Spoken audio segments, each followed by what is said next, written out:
mensaje crea impacto y transforma la historia. 730 días luchando por llevar las gestas heroicas a todo rincón donde El Salvador está presente y que harán de nuestro país una tierra de libertad. Canadá, Estados Unidos, Europa y Australia. Bastiones en la batalla mediática. El Salvador, nuestro destino, nuestra raíz, nuestra razón de existir. Frente Intercontinental, 2 años siendo la voz del FMLN en la comunidad de salvadoreños en el exterior.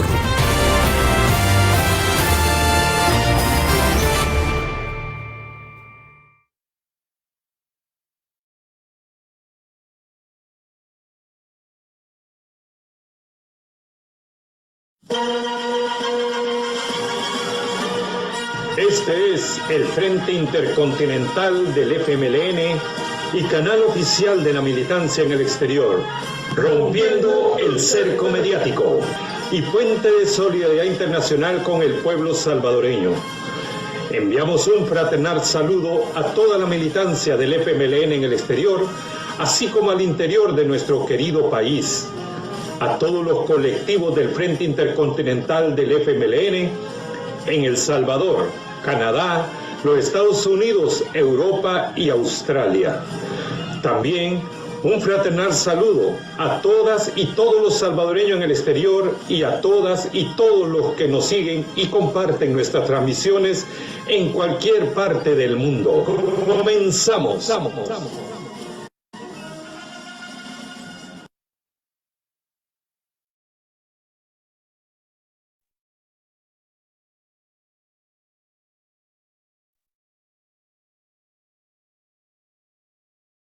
Muy bienvenidas y bienvenidos a esta nueva transmisión del Frente Intercontinental del FMLN, canal oficial de la militancia en el exterior, rompiendo el cerco mediático y puente de la solidaridad internacional con el pueblo salvadoreño.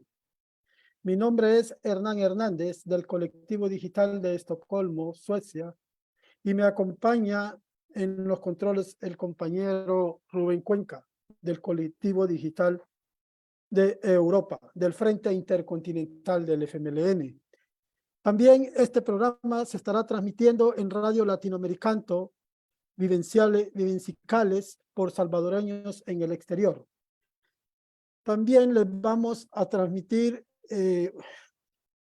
un programa del paro de labores de los trabajadores del Ministerio de Agricultura y Ganadería, ¿verdad? Por la clase trabajadora salvadoreña. Adelante, compañero.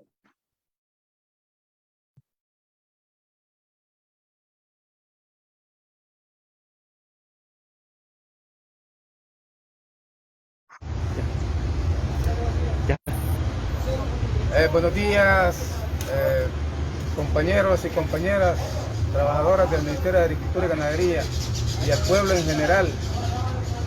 Lamentamos tener que realizar estas acciones de cierre, de suspensión de labores, pues el hecho por el cual estamos en esta situación es que el ministro actual se comprometió a resolvernos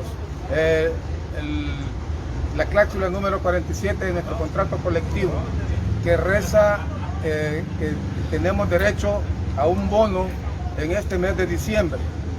Él realmente tiene poco tiempo de estar acá, pero ya estaba todo resuelto. Hay evidencias, tenemos todos los antecedentes, está el dinero reservado con el presupuesto del mismo ministerio, no necesitamos un refuerzo para que nos den ese bono, pero hasta el momento se entiende que Capres ha dicho que los problemas de este ministerio los tiene que resolver el ministro. Por lo tanto, por eso estamos aquí esperando que él nos haga el llamado para ver qué ha resuelto de acuerdo a la reunión que tuvimos con él el día viernes 16. Así que les pedimos las disculpas a aquellos usuarios que por el momento no los podemos atender, pero también tenemos la necesidad de resolver la clase trabajadora estas situaciones, estas violaciones a los derechos de los trabajadores. Si es que dejo al compañero Douglas. Bien, buenos días a todos los compañeros y compañeras y al pueblo en general. Lamentamos tener que tomar estas decisiones drásticas. Sabemos que somos un ministerio que nos debemos al usuario, al pueblo, pero es lamentable que el mismo gobierno de la República, el señor presidente, a través del ministro de Trabajo, ha ratificado los convenios de la OIT, y hacemos una denuncia a nivel internacional también en la OIT, el incumplimiento de los contratos colectivos. Como sindicato de agricultura tenemos un contrato colectivo donde estamos exigiendo al ministro de Hacienda que nos autorice el traslado de fondos. No estamos pidiendo refuerzo presupuestario, no le estamos pidiendo que nos dé una contrapartida para cumplir esto. Los fondos fueron reservados, fueron provisionados el 18 de septiembre. El 18 de noviembre se le hizo la solicitud de desembolso. Desde esa fecha el ministro Zelaya no ha dado ninguna respuesta favorable a la junta directiva de este ministerio. Aquí está el documento donde él firma y le dice al ministro de Agricultura que haga uso de los fondos. Lo está autorizando a hacer uso de los fondos, ¿verdad?, para poder cumplir las cláusulas económicas de este contrato. No vemos la razón por la cual el ministro de Hacienda no quiere autorizar el desembolso del incentivo navideño que va a beneficiar a 1.110 trabajadores del MAC. Así es que es la razón, hacemos un llamado pues a la comunidad internacional donde quede en evidencia que a pesar de la ratificación de los convenios de la OIT, se siguen violentando, se siguen mancillando los derechos de los trabajadores, compañeros. Así es que así están las situaciones. Estamos en un diplomado allá en el Ministerio de Trabajo donde se habla de que se van a resolver los conflictos. Esto se hubiera resuelto sin llegar a esta necesidad. Pero la falta de voluntad política, la falta de voluntad de resolver los problemas de la grandes mayoría no se hace presente. Así es que iniciamos una suspensión de labores, no sabemos hasta cuándo, hasta que tengamos una respuesta favorable para la clase trabajadora. Así es que, compañeros, mantenerse atentos a la comunidad. Repito, disculpen que no estamos atendiendo, pero hemos tenido que llegar a esta situación porque ya agotamos la instancia que la ley nos exige a nosotros. Gracias, compañeros, y mantenerse atentos. Queremos también decirles que tenemos los antecedentes.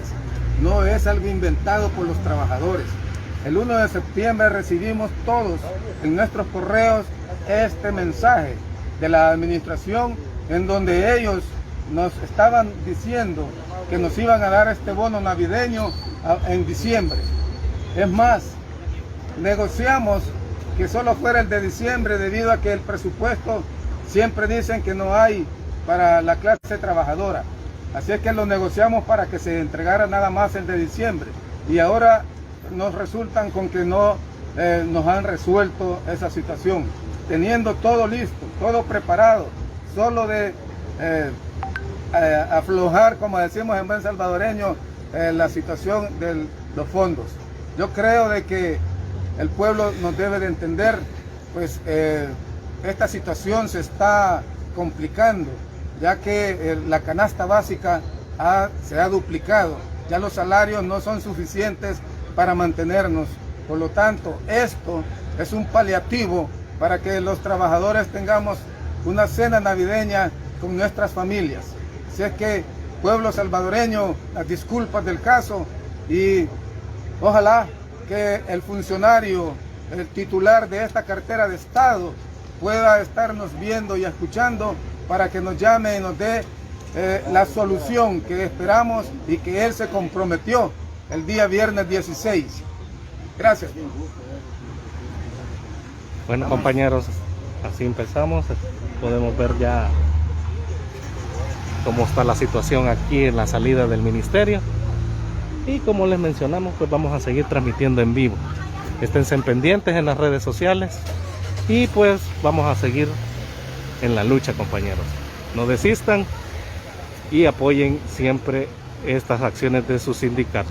Muchas gracias y vamos a continuar más tarde.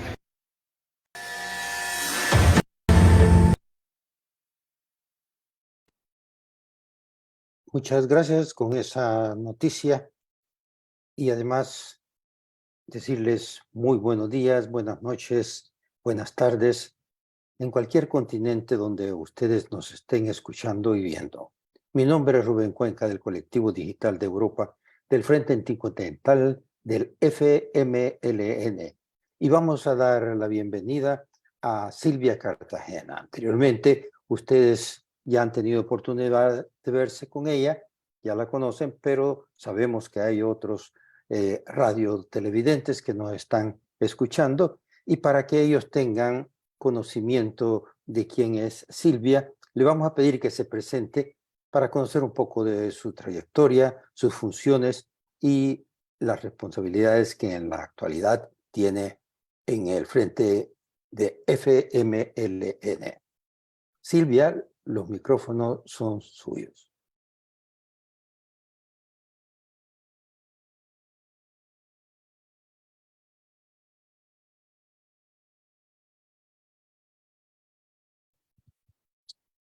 El micrófono. Sí, soy la secretaria nacional de Asuntos Electorales del FMLN. Anteriormente, por 2 periodos, fui magistrada ante el Tribunal Supremo Electoral. Y bueno, pues estamos aquí para compartir reflexiones, experiencias e inquietudes. Efectivamente, gracias Silvia. Y antes de entrar en materia, queremos enviar un fraternal saludo a toda la familia del FMLN, así como también a todos los colectivos del Frente Intercontinental del FMLN desde El Salvador, los Estados Unidos, América Latina, Europa y Australia. Enviamos también un fraternal saludo a todos y todos los salvadoreños en el exterior y a todos y todos los que nos siguen y comparten nuestras transmisiones en cualquier parte del mundo donde ustedes se encuentren. La temática que nos ocupará en el desarrollo de esta entrevista son temas de actualidad al recordar acontecimientos de nuestra historia salvadoreña. Pero en esta oportunidad, esta temática la ocupamos con la conformación de la coordinadora político-militar. Y bien, luego ustedes saben que también procedió con el nombre de nuestro partido, FMLN. Silvia, ¿qué acontecimientos o aspectos relevantes nos puede relatar antes y durante la formación de esta comisión político-militar? ¿Qué sucedió? ¿Cómo se desarrolló? ¿Y cómo fue el proceso a partir de la formación de esta coordinadora, político-militar?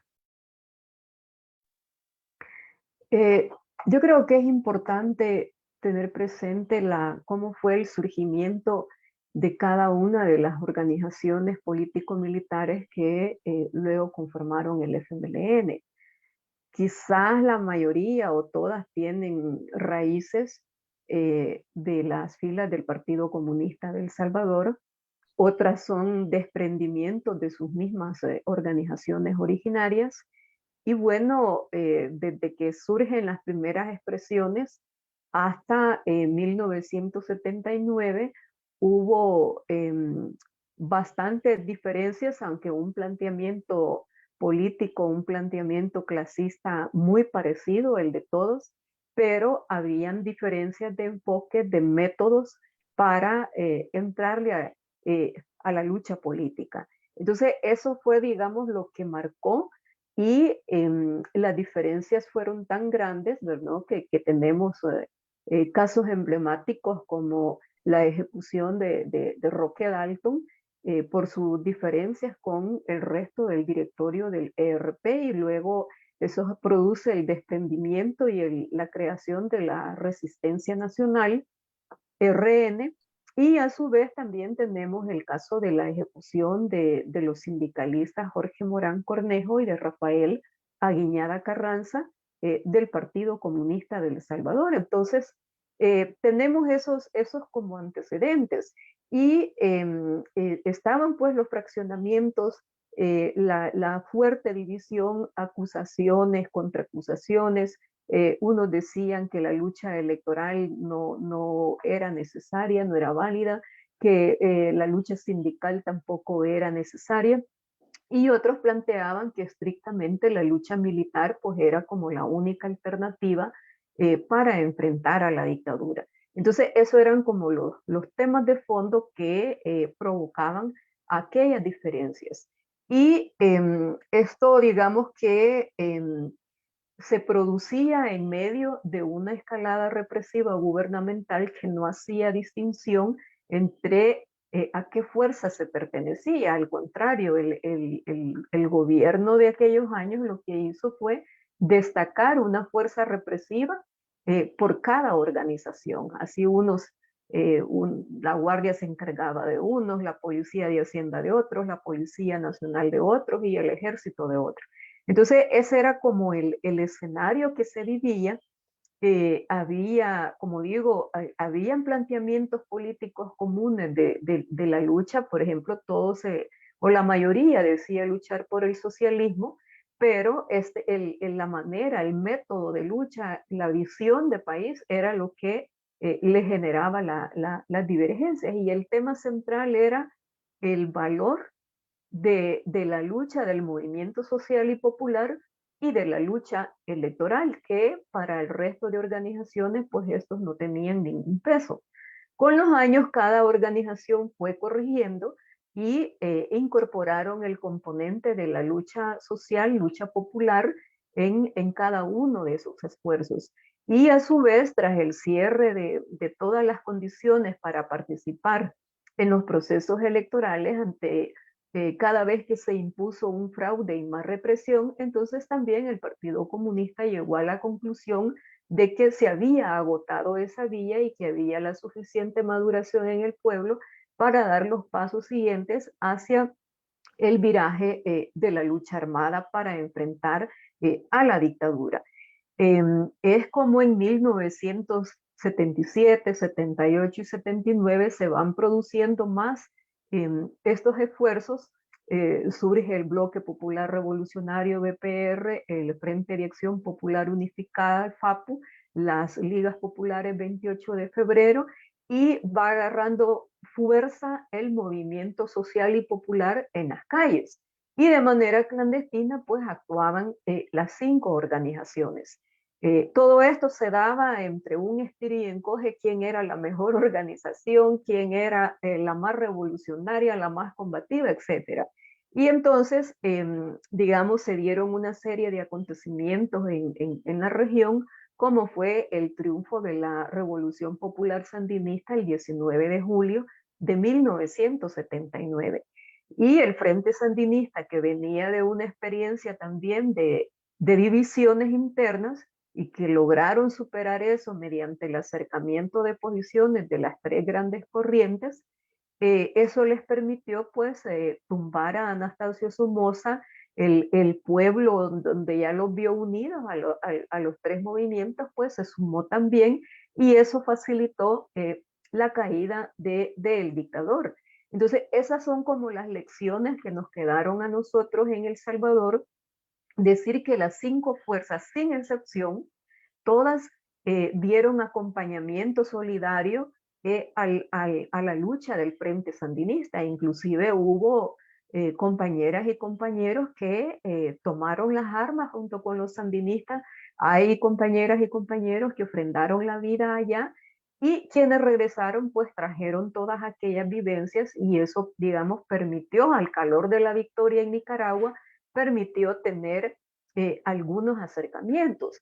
Decir de que las direcciones de las 5 organizaciones hicieron sus máximos esfuerzos por ver cómo se juntaban posturas, visiones, proyectos, haciendo a un lado las divergencias. No debe haber sido nada fácil para aquellas compañeras y compañeros que por años se habían, por decir, desacreditado, maltratado, faltado el respeto, se habían acusado mutuamente de no ser revolucionarios.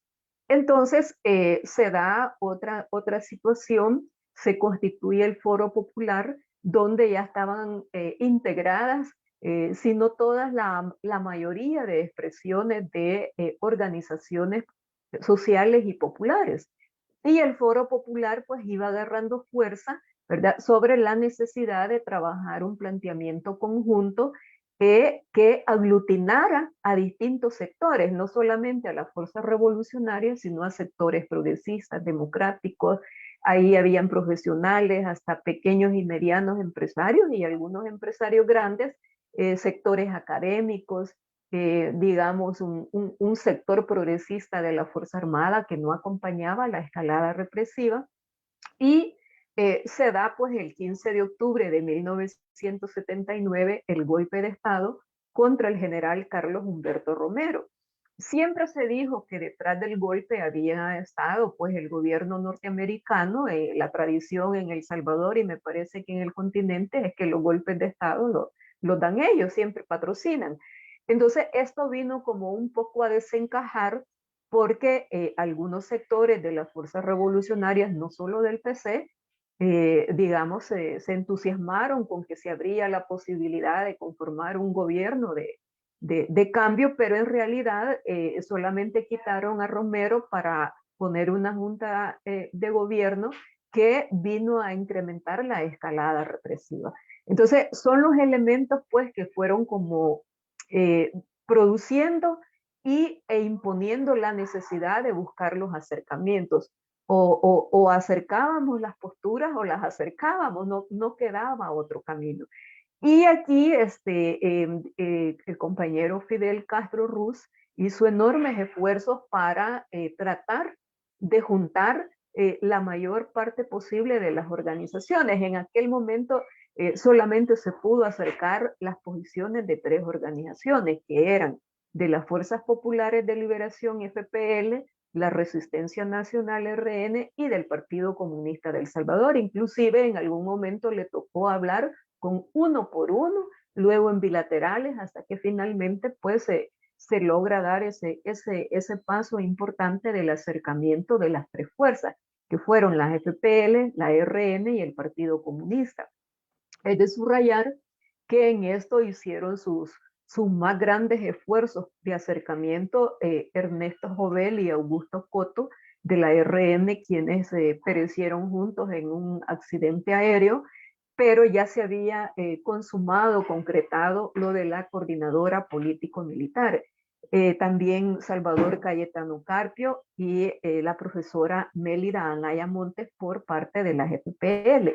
Y en el caso del Partido Comunista, Shafi Handal, Américo Araujo, que era el subsecretario, y Domingo Santa Cruz, que es sobreviviente de aquella generación, pues que les tocó hacer máximos esfuerzos para lograr entendimiento sobre la base de un proyecto político revolucionario de largo alcance. Y es así como el 17 de diciembre de 1979 se arriba a la consumación de crear la coordinadora político-militar. Si la memoria no me falla, el 1 de enero del 80 se dio a conocer en comunicados que se transmitieron en radioemisoras, y el 10 de enero de 1980 se dio a conocer el comunicado a todo el país, el documento. El documento de la coordinadora contiene 8 grandes puntos y destaca la unidad revolucionaria como conquista de nuestro pueblo heroico, las raíces históricas de nuestra lucha, cerrando la salida pacífica, la oligarquía le impuso la violencia al pueblo, la crisis nacional es profunda y no puede resolverse con parches y masacre. Y hay un capítulo que lo dedica a la revolución popular, única solución verdadera a los problemas del país. Hay un apartado donde dice que los militares honrados deben unirse a la lucha del pueblo. Se da el apoyo a las luchas revolucionarias y a las causas democráticas de todos los pueblos y aprendemos de ellas, se dice. Y finalmente el punto 8, ¿verdad? Él lo dedica a la unidad del pueblo hasta la victoria final.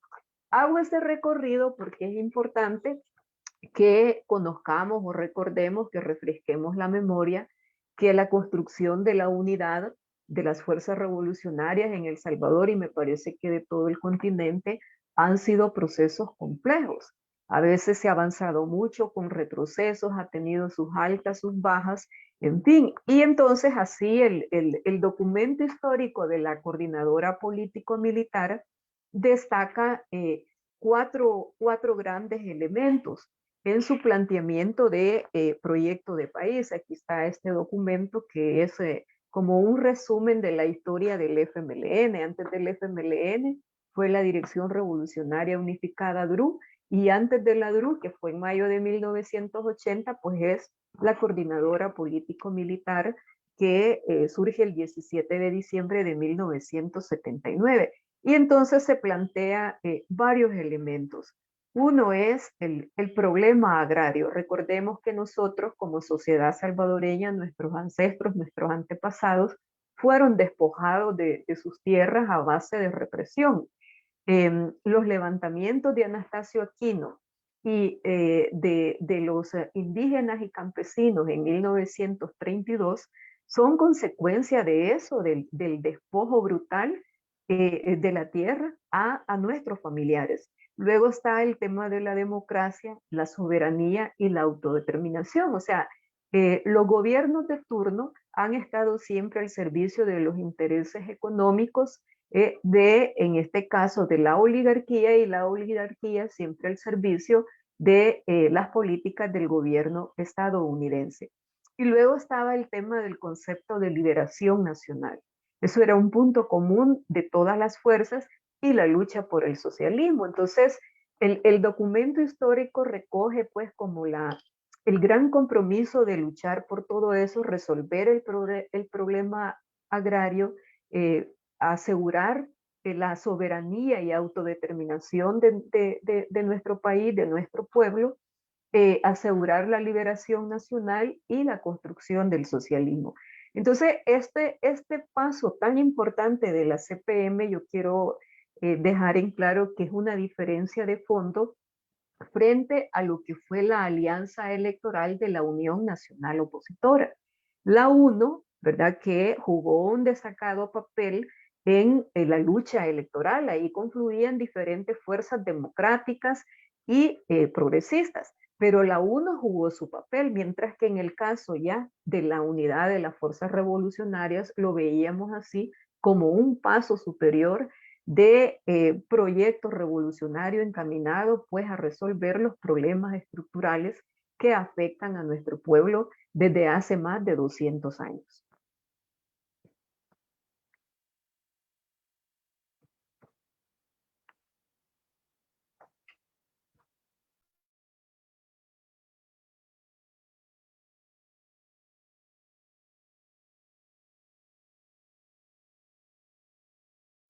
Micrófono, Rubén. No. Gracias, Silvia. Recordamos entonces el momento histórico de la formación de la Comisión Político-Militar del 17 de diciembre de 1979. Estamos conversando con Silvia Cartagena y ella, como recordaba también, un llamado a los militares honrados que se identifican con los intereses del pueblo salvadoreño. Y quiero también agregar que nos están transmitiendo también en Vivencia Musical y Radio Latinoamericano. Como decía, esta es una transmisión del Frente Intercontinental del FMLN, canal oficial de la militancia en el exterior, rompiendo el cerco mediático y puente de la solidaridad internacional con el pueblo salvadoreño. Enviamos un saludo a los que se han conectado a este canal. Les agradecemos mucho por seguir las plataformas del Frente Intercontinental del FMLN y los invitamos a darle me gusta, comenzar y compartir con nosotros.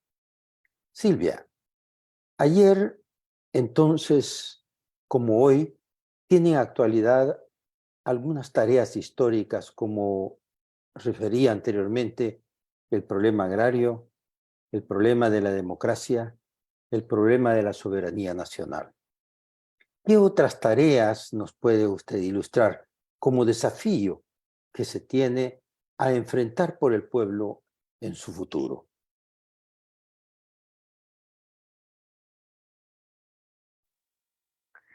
Bueno, es que siguen pendientes varias de esas tareas, por no decir todas.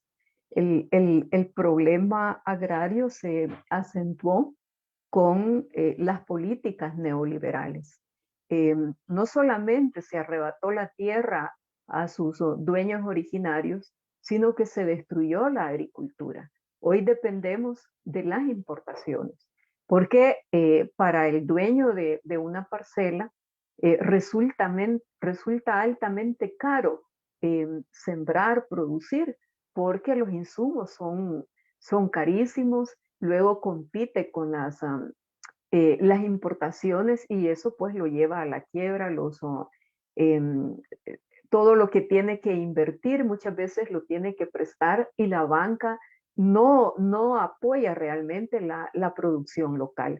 Entonces el problema agrario sigue sin resolverse y esto está impactando en la economía familiar, no solamente en el medio ambiente, en la crisis que tenemos ya de la tala de árboles, etcétera, sino que nos afecta directamente la economía familiar porque la gente tiene que ir al supermercado a comprar la verdura y cada vez es más cara. Entonces, se podría enfrentar esto con los huertos familiares, pero los insumos son altamente caros. Entonces, el problema agrario sigue latente. Luego tenemos el tema de la soberanía y autodeterminación. Nuestra moneda fue anulada, el colón desapareció con los gobiernos de Arena y se favoreció el dólar. Hoy se ha metido el Bitcoin, que tampoco resolvió nada. Entonces, tenemos una dependencia total de la economía de los Estados Unidos. Dependemos, pues, y cada crisis que golpea a Estados Unidos nos golpea a nosotros.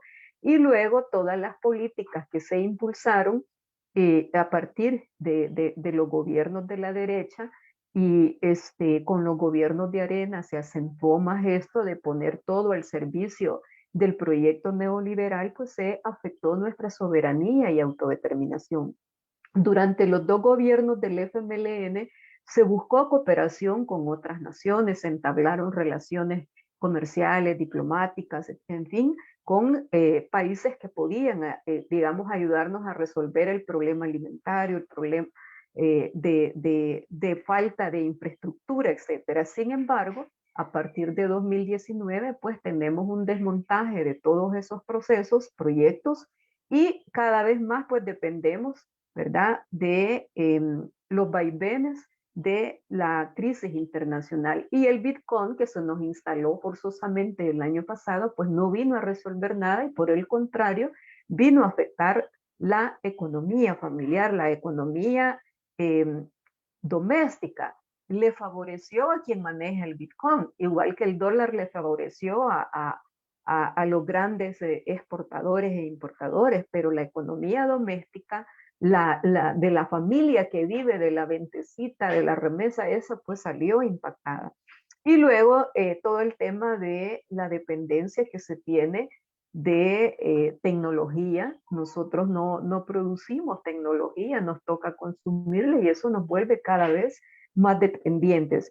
Y a esto se le suma el desmontaje de los acuerdos de paz que afecta a nuestro sistema democrático. Hoy vivimos una constante violación a los derechos humanos, se volvió a la represión, algo que se había logrado desmontar tras la firma de los acuerdos de paz. Tenemos más de 50,000 presos en las cárceles, muchos de ellos posiblemente sean delincuentes, pero no es violando los derechos humanos de las personas que se va a enfrentar y erradicar el problema de la delincuencia. Entonces estamos pues ante una situación donde los derechos civiles y políticos se están desmontando, que era algo elemental, esencial, que habíamos logrado recuperar con los acuerdos de paz y que el Estado salvadoreño, el gobierno se había comprometido pues a respetar lo elemental de los derechos civiles y políticos. Entonces, son los retos que tenemos hoy en día y comenzaba el programa con esta huelga. Dentro de unas horas la Asamblea Legislativa va a dar un golpe al sistema de pensiones, al sistema de escalafón que beneficia a los trabajadores de educación, salud y cultura. Y así pues se está forzando los despidos masivos en el aparato del Estado con el argumento de que esto es para acabar con la burocracia. En realidad, lo que están haciendo es quitando las obligaciones del Estado para con el pueblo, porque la gente desempleada, y una vez que le quiten las pensiones, ¿de qué va a vivir el jubilado? Si no tiene tampoco ingresos vía remesa, y la remesa no resuelve la situación. Puede ser un paliativo, pero no resuelve el problema de la salud, de la educación, etcétera. Entonces, estos son los enormes retos que tenemos hoy en día. Gracias, Silvia. Hernán, seguramente tienes tú algunos saludos que nos puedas relatar que has recibido durante la transmisión. Sí, gracias, Rubén. Sí, claro que sí, tenemos saludos de todas aquellas personas, pues, que siguen nuestra transmisión, ¿verdad? Alberto Rodríguez manda saludos a todos los compañeros y compañeras del Frente Intercontinental del FMLN. Rodríguez Melara también saluda a la compañera y nos saluda a los del Frente Intercontinental. El compañero Ramón Flores, ¿verdad? Orlando Napoleón Barahona, ¿verdad? Nos dice que el programa está súper, que le gusta, ¿verdad? Viva la clase trabajadora combativa y solidaria, nos dice el compañero Ramón. ¿Verdad? Compañero Alonso Acosta, toda nuestra solidaridad con los trabajadores del Ministerio de Agricultura y Ganadería. Ya sabemos pues, que están en huelga los compañeros del Ministerio de Agricultura, del cual se están solidarizando también muchos compañeros que están en nuestra transmisión. Hernán Hernández, la lucha continúa, ¿verdad? El compañero Hugo García nos ve desde Suecia y dice que viva la clase trabajadora organizada. Teresa de Jesús Ríos Hernández, ¿verdad? Dice, la lucha continúa. Está también mirando nuestro programa. El compañero Ramón Flores dice, ha escrito, el gobierno salvadoreño de Bukele y sus 40 delincuentes son mentirosos y demagogos. Así que el pueblo unido jamás será vencido junto al FMLN. Rodrigo Melara también está informando sobre el Círculo de Estudio, ¿verdad? Que este es un programa del Círculo de Estudio que acá en Suecia, ¿verdad? Y dice que, bueno, que todos los compañeros están presentes en esta transmisión. El compañero Raíl Guevara, saludos desde Denver, Colorado, y feliz Navidad, camaradas, ¿verdad? Nos manda un feliz Navidad desde Denver, Colorado. María Carmen Guevara, saludos desde Ottawa, Ontario, Canadá. Saludos fraternos a todos y a todos los que apoyan las transmisiones del Frente Intercontinental del FMLN, les dice el compañero Alonso. Tony Cárcamo, saludos desde California. Desde California nos están... Dice Tony Cárcamo, quisiera comprar uno donde lo puedo adquirir. No sé realmente a qué se está refiriendo Antonio Cárcamo, que dice que quiere comprar uno y que dónde lo puede adquirir. ¿Verdad? Ya vamos a aclarar esta situación. Vamos a ver si nos pueden ayudar con esto. Vea. Alberto Rodríguez, muy interesante lo expuesto por la compañera Cartagena. Dice, realmente es interesante e importante. Luis Lazo, saludos camaradas. Y estos pues son los saludos pues que todas aquellas personas pues verdad que están en nuestra transmisión. También nosotros como Frente Intercontinental les mandamos saludos a todos, saludos fraternos y también, ¿por qué no?, un feliz Navidad. Adelante, Rubén. Gracias, Hernán. Y lógico, enviamos el saludo también a todos y todos los veteranos del FMLN y a todos y todos los lisiados del FMLN, y les agradecemos todo el sacrificio en la conquista por la paz y la democracia en El Salvador, que van selladas con la sangre de nuestros mártires. Silvia, vivida la experiencia de ese 17 de diciembre de 1979 y posteriormente la histórica formación del FMLN como partido en la actualidad, ¿cómo analizaría la participación del partido FMLN en el evento electoral que se avecina? Una cosa es cumplir con la formalidad que exige la ley de que los partidos legalmente inscritos, pues para mantenerse deben de participar en los procesos electorales. Nosotros al firmar la paz nos comprometimos a convertirnos en partido político y hemos cumplido con todos los requisitos de ley.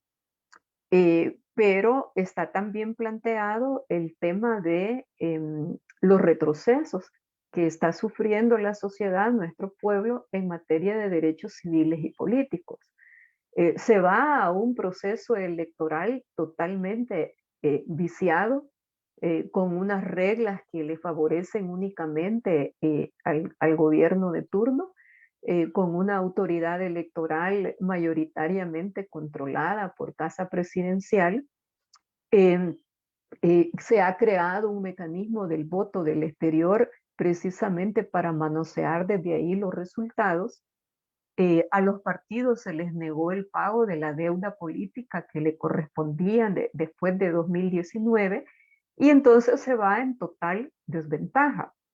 Las fuerzas democráticas y progresistas de El Salvador siempre les tocó participar así en los procesos democráticos, hasta que un día se llegó a la conclusión que no valía la pena seguir participando porque siempre se imponía el fraude. Entonces, vamos ahora a ese escenario y se ha tomado la decisión de participar. Todas las fuerzas políticas están hablando de participar y no dejarle los espacios únicamente al partido oficialista y al partido celeste. Entonces, ¿qué es lo que se va a ir acentuando en los próximos días? Va a agarrar fuerza la persecución política como parte de la campaña electoral. Todas estas acusaciones contra compañeras y compañeros, con pruebas inventadas, con fiscales y jueces sin rostros, tienen que ver en ese proyecto político que tienen de buscar a anular a la oposición y particularmente al FMLN. Entonces hay conciencia de la situación en la que estamos, a la que se va, y hay una decisión tomada de participar en la elección de los 4 cargos. Ahora, el calendario electoral tiene su fecha, tiene su tope, pero lo que está claro es que los problemas estructurales no se van a resolver con el proceso electoral del 2024. Están siendo despedidas miles de trabajadores, la crisis económica golpea al país, se están violando los derechos humanos. Entonces, estos son temas que no se van a resolver en las urnas. Es el pueblo, el llamado, el que está convocado pues a salir a las calles para defender sus legítimos derechos. Y así como en aquel momento operó una unión nacional opositora de carácter estrictamente electoral, posiblemente se esté trabajando en eso y algunos sectores estén encantados. Lo que pasa es que ya se habla todo sin el FMLN, entonces como aquí el FMLN es una realidad y no se puede plantear una lucha sin el FMLN, pero luego también está el tema de la represión. Y no solo el FMLN está siendo golpeado, sino otros sectores, pero entonces tendríamos que hablar ya de una alianza nacional contra la dictadura, que es algo totalmente diferente a una alianza estrictamente electoral. Son dos cosas diametralmente distintas, opuestas. Como decía, esa fue la diferencia entre la UNO de los años 70 y la CPM, la DRU y el FMLN de 1980. Entonces hoy estamos ante enormes retos y esto es un tema que nos demanda a todas las generaciones, no solo a los mayores, no solo a los jóvenes, sino a todas las generaciones y a los distintos sectores sociales y políticos, incluyendo intelectualidad, empresarios, etcétera. Entonces, estamos en un escenario altamente complejo donde tenemos que plantearnos otra vez un proyecto de país a largo plazo y no que limitarnos a un punto donde nos vamos a repartir candidaturas, ¿verdad? Entonces, esto pues amerita, por supuesto, del talento y de la visión que tuvieron aquellos dirigentes, ¿verdad? Que lograron arribar, pese a las diferencias, lograron arribar a acuerdos que marcaron un rumbo. Y en ese escenario complejo estamos hoy en día. Cada vez son más sectores que se van pronunciando. Esto que ha ocurrido ahora de la huelga en el Ministerio de Agricultura es algo muy importante.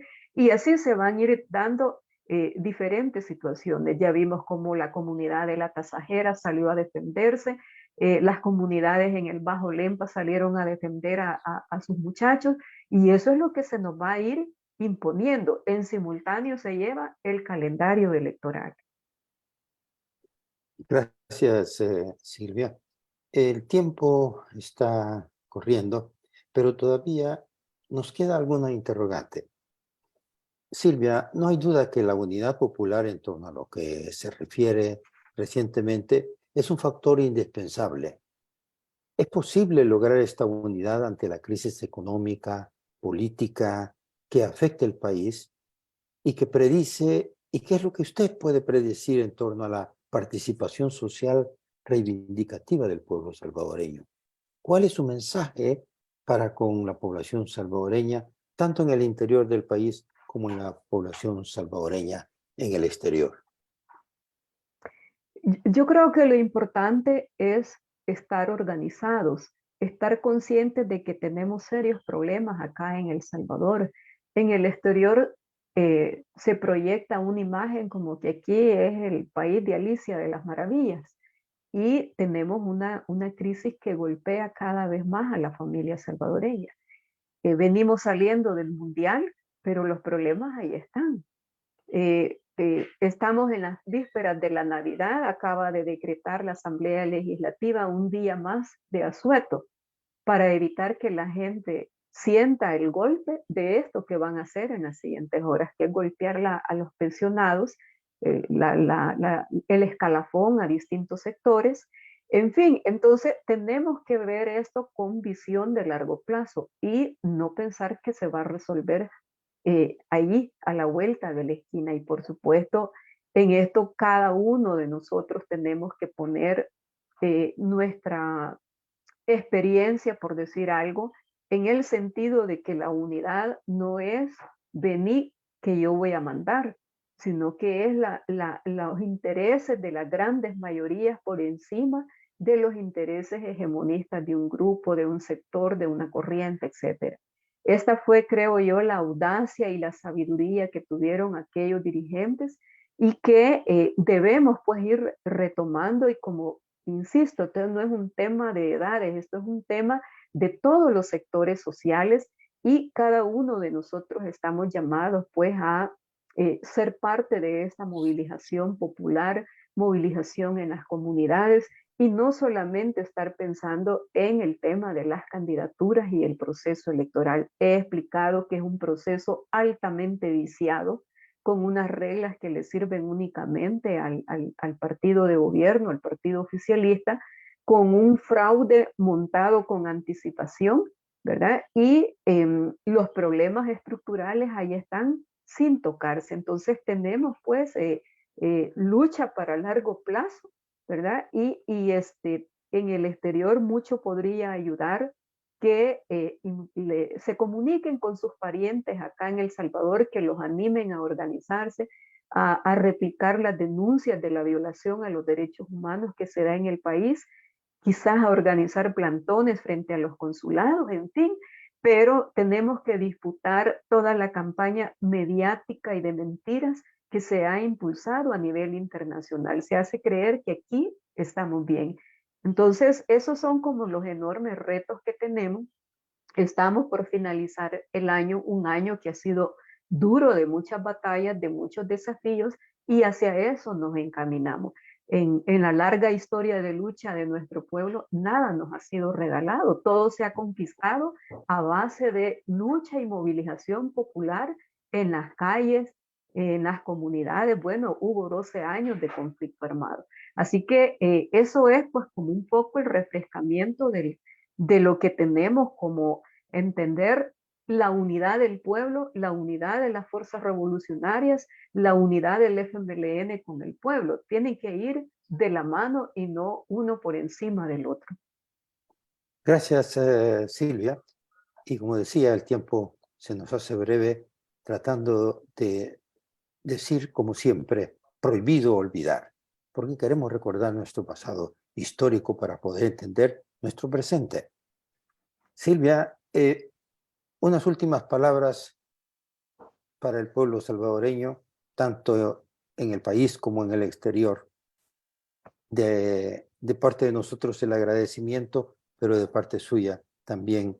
Le quiero dejar un par de minutos en micrófonos para luego nuestro colega Hernán Hernández proceda a dar final al programa. Bien, yo unirme pues a los saludos navideños de fin de año y los deseos de que el próximo sea de más luchas y victorias. Y quisiera aprovechar el espacio para leer la última página del comunicado de la Coordinadora Político-Militar del 17 de diciembre de 1979, con la unidad del pueblo hasta la victoria final. Y dice: la trascendencia de nuestro acuerdo de coordinación y unidad abre una nueva página de la historia nacional hacia la conquista de la liberación definitiva de nuestro pueblo.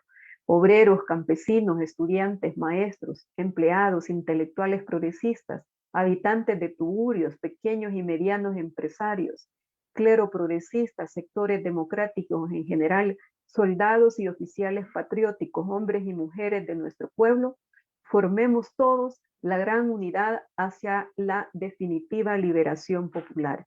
Ha llegado el momento de los supremos esfuerzos por el triunfo de la revolución.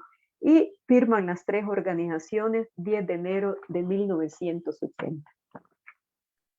Gracias.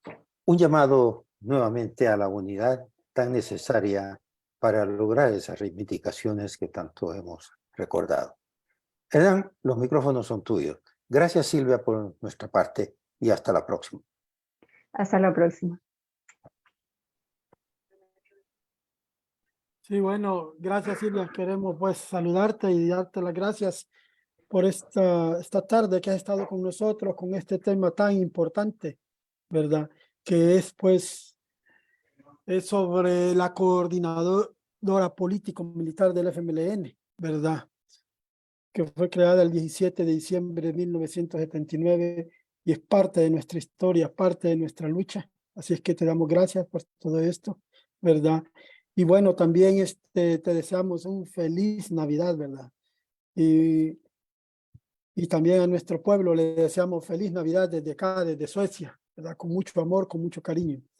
Agradecemos a nombre del Frente Intercontinental del FMLN, canal oficial de la militancia en el exterior, la participación de Silvia Cartagena por aceptar la invitación. Nos despedimos no sin antes invitar a toda la militancia en el exterior a unirse a este esfuerzo y hacer un llamado a la unidad, exigiendo la libertad para las y los presos políticos en El Salvador. Agradecemos también a la solidaridad internacional por el apoyo que nos han dado, nos dan y nos seguirán dando en nuestras luchas por nuestra liberación, por la paz y la democracia en El Salvador. Alto al bloqueo a Cuba y a Venezuela. No más persecución política en El Salvador. Dictaduras nunca más. Proletarios de todos los países unidos. ¡Viva el FMLN! ¡Viva!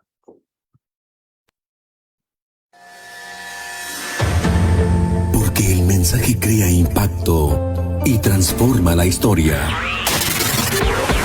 730 días luchando por llevar las gestas heroicas a todo rincón donde El Salvador está presente y que harán de nuestro país una tierra de libertad.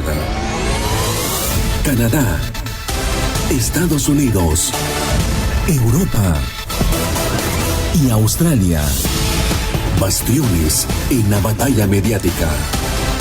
El Salvador, nuestro destino, nuestra raíz, nuestra razón de existir. Frente Intercontinental, 2 años siendo la voz del FMLN en la comunidad de salvadoreños en el exterior.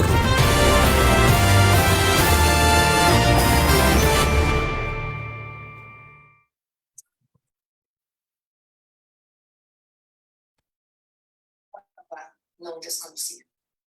Bueno.